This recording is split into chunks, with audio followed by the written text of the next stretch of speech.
আফগানিস্তানের রাজধানী কাবুলে ভারী তুষারপাতে জনজীবন বিপর্যস্ত।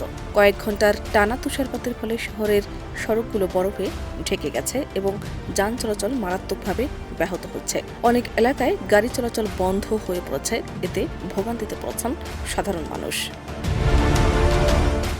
তুষারপাতের কারণে কাবুলের বিভিন্ন প্রধান সড়কে যানবাহন ধীরগতিতে চলাচল করছে। বরফ জমে থাকায় কিছু সড়কে পিচ্ছিল অবস্থার সৃষ্টি হয়েছে, যার ফলে ছোটখাটো দুর্ঘটনাও ঘটেছে। শিক্ষা প্রতিষ্ঠানগুলোর অনেকগুলোতে শিক্ষার্থীদের উপস্থিতি কম দেখা গেছে। কিছু স্কুল সাময়িকভাবে বন্ধ রাখার সিদ্ধান্ত হয়েছে। শহরের নিম্ন আয়ের মানুষ, দিনমজুর ও ছিন্নমূল জনগোষ্ঠী সবচেয়ে বেশি দুর্ভোগে পড়েছে। ঠান্ডা থেকে বাঁচতে তারা প্রয়োজনীয় শীতবস্ত্রের সংকটে ভুগছেন।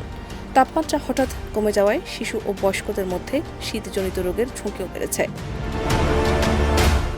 কাবুল সিটি কর্পোরেশন জানায়, প্রধান সড়কগুলো থেকে বরফ সরানোর কাজ চলমান। জরুরি সেবা সচল রাখতে সড়ক পরিষ্কার ও লবণ ছিটানোর ব্যবস্থা নেওয়া হচ্ছে। আবহাওয়া অধিদপ্তর জানায়, আগামী কয়েকদিন কাবুলে আরও তুষারপাতের সম্ভাবনা রয়েছে।